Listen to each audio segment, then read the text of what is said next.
School of magic. Next episode title पश्चिमी Kunlun पवन। सलमान थोड़ा अजीब लग रहा था, लेकिन जल्द ही उसकी अभिव्यक्ति गंभीर हो गई और उसने जवाब दिया। हमारा मानना है कि व्हाइट लावा कैल्डेरा के तल पर आग की नस का मूल है, जहां उल्कापिंड पहाड़ से टकराया था। अगर हम गलत नहीं है तो इसका तापमान 1 मिनट के भीतर एक शासक लेवल को जलाने के लिए काफी होना चाहिए। क्या अब तुम सचमुच सीरियस हो रहे हो? आहन पूरी ताकत से चिल्लाया। सफेद लावा केवल निश्चित स्थानों पर ही दिखाई देना चाहिए। यही कारण है कि हमें सफेद लावा को पार करने और स्पेस निर्देशांक निर्धारित करने के लिए फायर सोल द्वारा समन बीस्ट की जरूरत है।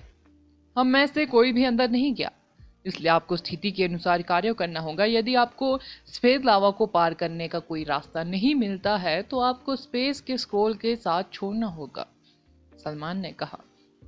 अग्नि आत्मा द्वारा समन बीस्ट स्पष्ट रूप से छोटी फ्लेम बेले को संदर्भित करता है। दूसरे शब्दों में, सफेद लावा ज्वालामुखी तालाब के तल पर स्थित था। इसका तापमान सबसे अधिक था और यह किसी भी चीज को हल्के से स्पर्श से आग लगा सकता था। यहाँ तक कि एक शासक लेवल के जीव के लिए भी इसकी गर्मी को सहन करना संभव नहीं था। उनके जैसे एडवांस मैजिशियन भी जलकर राख हो जाते अगर सफेद लावा की एक भी बूंद उन्हें छू जाती। सफेद लावा को पार करने का एकमात्र रास्ता स्पेस स्क्रोल का यूज करना था। हालांकि स्पेस स्क्रोल का यूज करते टाइम उनके सामने बेहद अनिश्चितताएं थी, खासकर तब जब उन्हें पता नहीं था कि आसपास कितनी दीवारें, चट्टानें या बाधाएं हैं। स्पेस स्क्रॉल का लापरवाही से यूज करने से वे केवल मारे ही जा सकते थे। इस वजह से किसी को पहले सफेद लावा को पार करना था और निर्देशांक निर्धारित करना था, और जहां स्पेस के स्क्रोल उन्हें टेलीपोर्ट करेंगे तभी वे सही स्थान पर टेलीपोर्ट करने में सक्षम होंगे। एक बार जब आपने स्पेस निर्देशांक निर्धारित कर लिया तो आपका काम पूरा हो गया। खुदाई का काम हमारे जैसे पेशेवरों पर छोड़ दीजिएगा, सलमान ने प्रसन्नता से कहा। उन्होंने एक बार फिर योजना पर काम किया। पता चला कि उनके पास स्पेस का केवल एक ही स्क्रोल था।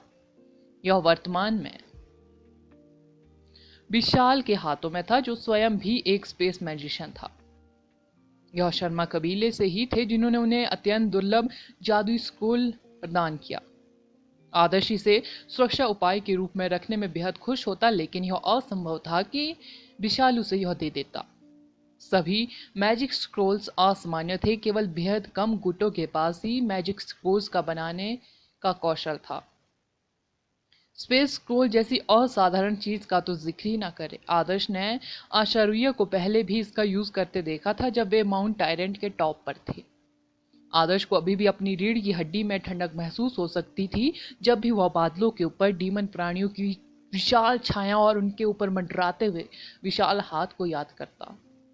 शर्मा कबीले ने इस बार गंभीरता से सब कुछ किया था और स्पेस स्क्रोल का यूज करने की पेशकश की, जिसे वे कबीले की विरासत और धरोहर मानते थे।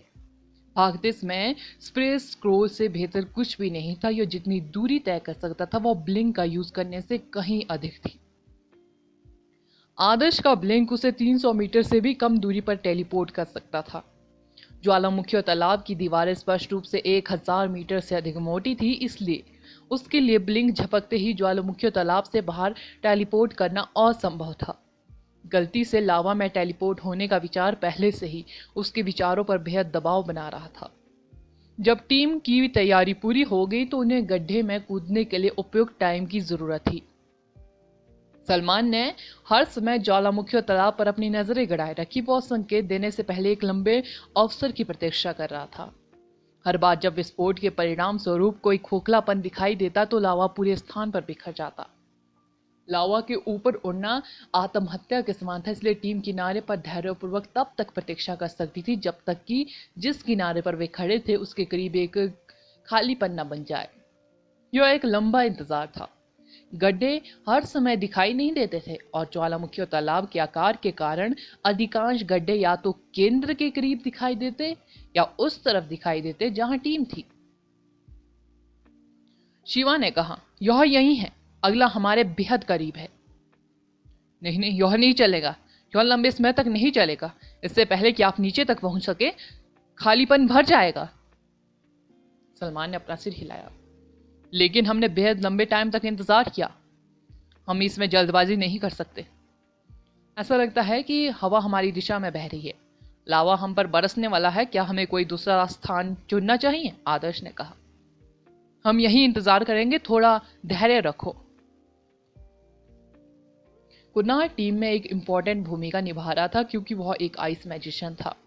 हर मैजिशियन में उत्कृष्ट फायर प्रतिरोध नहीं होता। जिन लोगों को ज्वालामुखी तालाब में प्रवेश करने के लिए नियुक्त किया गया था उन्होंने पहले से ही आइस एलिमेंट और वाटर एलिमेंट के मैजिक इक्विपमेंट पहन लिए थे, लेकिन वे अभी भी गर्मी को सहन करने के लिए संघर्ष कर रहे थे। जितना अधिक वे इंतजार करते उतनी ही अधिक असहनीय गर्मी होती। धैर्य बनाए रखो। मुझे पता है यह बेहद कठिन है, लेकिन हमारा मौका अगले ही पल आ सकता है। खैर, यह भी संभावना है कि हमें पूरे दिन यहाँ इंतजार करना पड़े। सलमान ने टीम को आश्वस्त किया। अहन ने कहा, इस स्तर पर मैं अंदर जाने से पहले ही थक जाऊंगा। कुणाल ने काफी मात्रा में ऊर्जा खर्च कर दी। हालात और भी बदतर हो गए। तेज हवाओं के कारण लावा उनकी दिशा में गिरता रहा। अरे, हवा कहाँ से आई? पहले तो बमुश्किल ही कोई हवा थी, अहन ने श्राप दिया। कुणाल ने अपनी नजर उठाई और आसमान की ओर देखा। अचानक उसने ज्वालामुखी की राख के घने बादल को दूर जाते हुए देखा, जैसे कोई नारंगी और भूरे रंग के धुंध को पश्चिम की ओर खींच रहा हो। क्या हवा इतनी तेज थी कि ज्वालामुखी की राख उड़ा लेगी? किसी कारण से कुणाल को अचानक याद आया कि वैश्या जो कल उससे मिली थी, जिसका नाम ईशा था, ने उसे पिछली रात क्या कहा था। तो आपको सुरक्षित वापस आना होगा। परसों रात पश्चिम कुनलुन हवा चलने लगेगी। यह बादलों और धूल को दूर भगा देंगी, इसलिए तब तक आसमान सबसे साफ हो जाएगा। अगर आप यहाँ फिर से आएंगे तो आपको तारे दिखेंगे, जैसा कि मैंने बताया है। कुणाल को ईशा की बातें याद आने लगी। पश्चिमी कुनलुन हवा, तो क्या इसका मतलब यह नहीं होगा कि हवा ज्वालामुखी की राख को भी उड़ा ले जाएगी? कुणाल ने तुरंत उस तपती चट्टान की चोटी की ओर देखा, जिसे देखने की उसने पहले कभी परवाह नहीं की। उसने जो देखा उससे वह पूरी तरह से अचंभित रह गया। तपती चट्टान की चोटी, जो पहले ज्वालामुखी की राख से ढकी हुई थी, अब दिखाई दे रही थी। यह तलवार की तरह तेज थी, जो आसमान की ओर इशारा कर रही थी। वह उसके ऊपर से धीरे धीरे बाहर की ओर फैलते हुए लाल पंखों की एक विशाल जोड़ी को देख सकता था। उनके बीच की दूरी के बावजूद वे बिल्कुल चौंकाने वाले थे। पश्चिमी कुनलुन हवा ने ज्वालामुखी और राख के बादल को उड़ा दिया।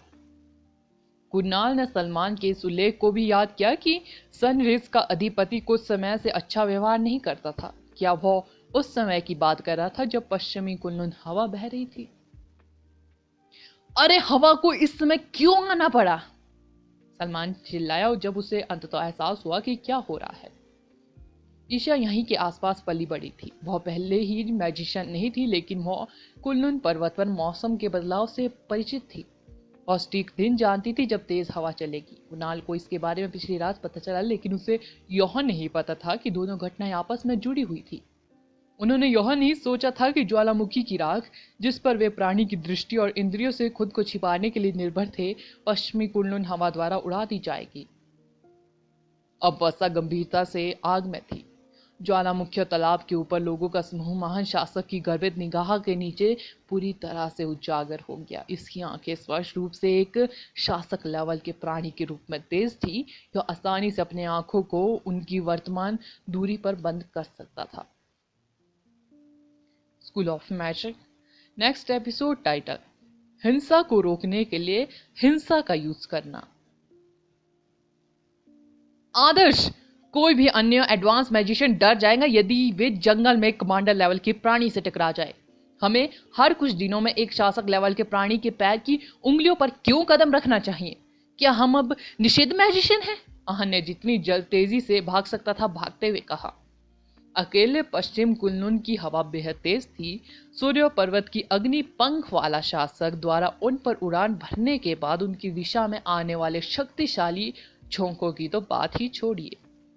हवाओं ने रूलेट व्हील शेखर पर मौजूद पत्थरों और धूल को तुरंत हवा में उड़ा दिया, साथ ही ज्वालामुखी और राख, लावा की बूंदों और बजरी को भी। समूह के पास अपनी जान बचाने के लिए भागने के अलावा कोई विकल्प नहीं बचा। अगर कुछ लोगों को समझ नहीं आ रहा तो मैं बता देती हूँ।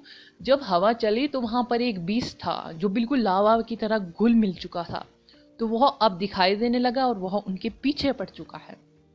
चलो आगे कंटिन्यू करते हैं। सनरिज रूलर की स्पीड बिल्कुल चौंकाने वाली थी। बीस्ट का नाम सनरिज रूलर है।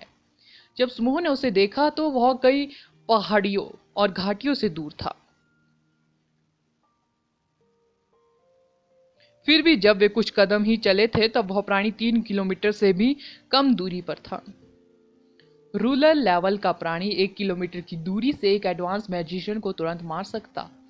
जब प्राणी उन पर अटैक करने के लिए पर्याप्त निकट आ जाता तो उन्हें अलग अलग दिशाओं में भागना पड़ता। आदर्श को यह स्वीकार करना पड़ा कि आहन सही था। वह हाल ही में बेहद सारे पागलपन भरे शक्तिशाली प्राणियों के साथ परेशानियां खड़ी कर रहे थे। वास्तव में कमांडर लेवल के जीव और शासक लेवल के जीव अत्यंत दुर्लभ थे। कोई व्यक्ति गलती से डीमन प्राणियों के क्षेत्र में प्रवेश कर सकता है, 10 दिनों तक लक्ष्यहीन रूप से भटक सकता है और फिर भी एक भी कमांडर प्राणी के खिलाफ टकरा नहीं सकता। यह बात ध्यान में रखते हुए इस बात की एकमात्र व्याख्या कि वह हाल ही में इतनी बार शासक लेवल के जीवों से क्यों टकरा रहे थे, यह थी कि वह बेहद अधिक परेशानी की तलाश में थे। वह खुद को बेहद खतरनाक स्थितियों में डालता रहा। बहुत हो गई बात, वह कमीना हम पर करीब 1 किलोमीटर दूर से अटैक करने जा रहा है। बेहतर होगा कि आप अपनी रक्षा तैयार रखें ताकि हमारे पास यहां से जिंदा निकलने का एक मौका हो, आदर्श ने चिल्लाकर कहा। बुरी शुरुआत की बात करें तो लंबे समय से प्रतीक्षित योजना को स्पीड देने का मौका मिलने से पहले ही उनका जीवन खतरे में था। न केवल उन्हें बेहद सारी परेशानियों से गुजरना पड़ा बल्कि उन्हें एक शासक लेवल के प्राणी द्वारा भी पीछा किया गया।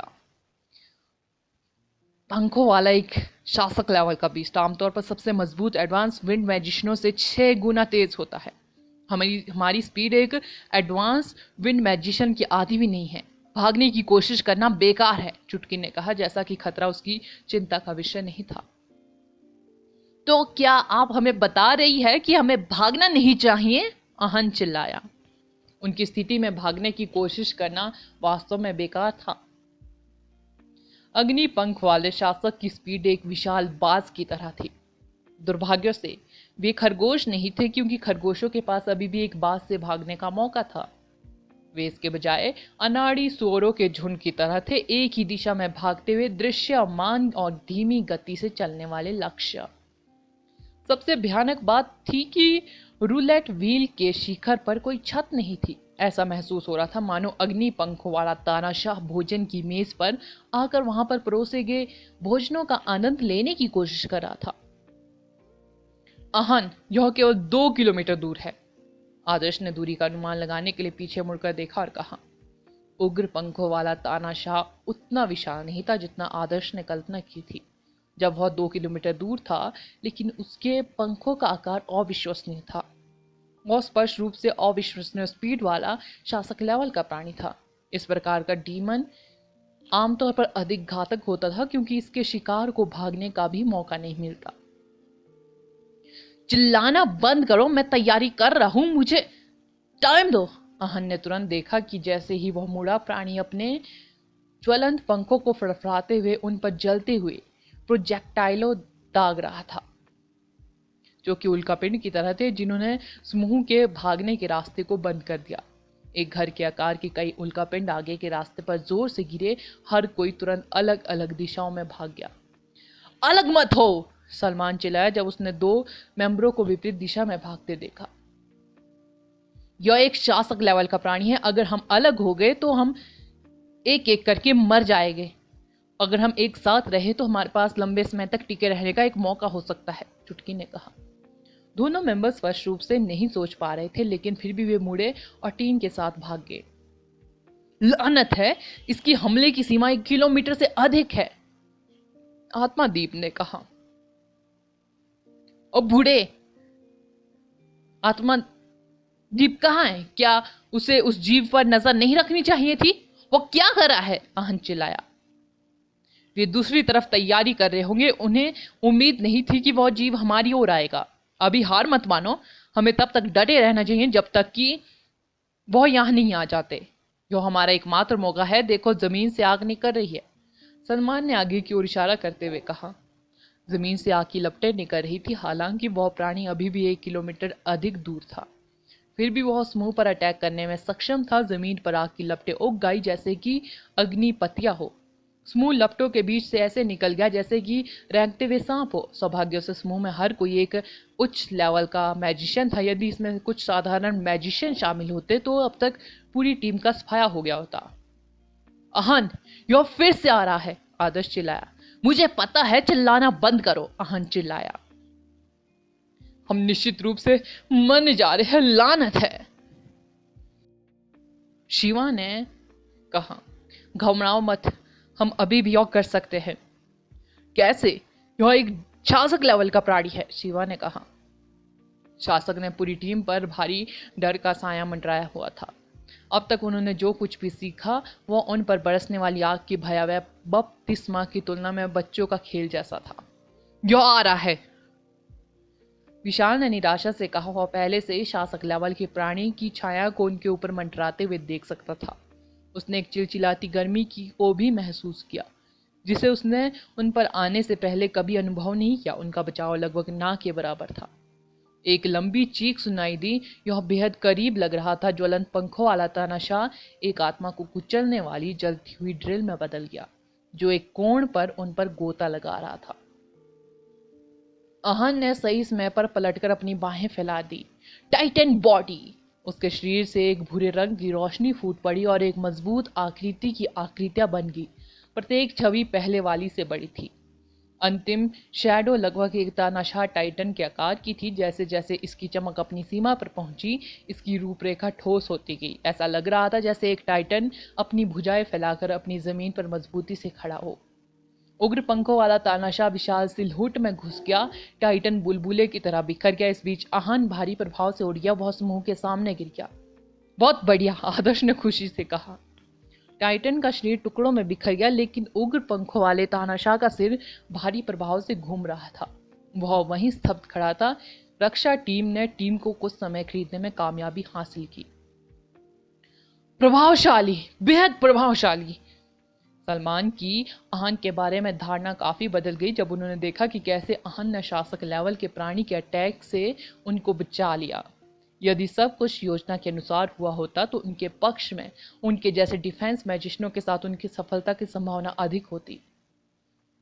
विशाल, शिवा, अर्जुन और अन्य लोग भी दंग रह गए। वे अविश्वास में आहन को घूर रहे थे जो बुरी तरह से जमीन पर गिर गया। वो आदमी उनकी अपेक्षा से कहीं अधिक शक्तिशाली था। जैसा कि उन्होंने सोचा था, अग्निपंखों वाले तानाशाह ने चक्कर आने के बाद उन्हें भागने का कोई मौका नहीं दिया। उसने एक बार फिर से उनके भागने के रास्ते को बंद करने के लिए अग्नि लिली का इस्तेमाल किया। इस तरफ, मेरे पीछे आओ, सलमान ने नेतृत्व किया। उनके विंड एलिमेंट से टीम को एक आशा की झलक मिली। टीम की स्पीड को बढ़ाने वाली हवा की दिशा बदल गई। पहाड़ से नीचे जाने वाला रास्ता पूरी तरह से बंद हो गया। वे केवल ज्वालामुखी तालाब की ओर भाग सकते थे। इससे उन्हें कुछ टाइम मिल जाता। आत्मदीप अवश्य ही पास में होगा, लेकिन उसकी स्पीड स्पष्ट रूप से शासक लेवल के प्राणी के लिए कोई मुकाबला नहीं है। उनकी प्रारंभिक योजना यह थी कि आत्मदीप को चिलचिलाती चट्टान की चोटी के पास स्टैंड पॉइंट पर रखा जाए। यदि वे बेहद अधिक शोर मचाते तो आत्मदीप शासक लेवल के प्राणी को दूर भगाने के लिए पहल करेगा। हालांकि उन्होंने यह नहीं सोचा था कि हवा ज्वालामुखी की राख को उड़ा देगी।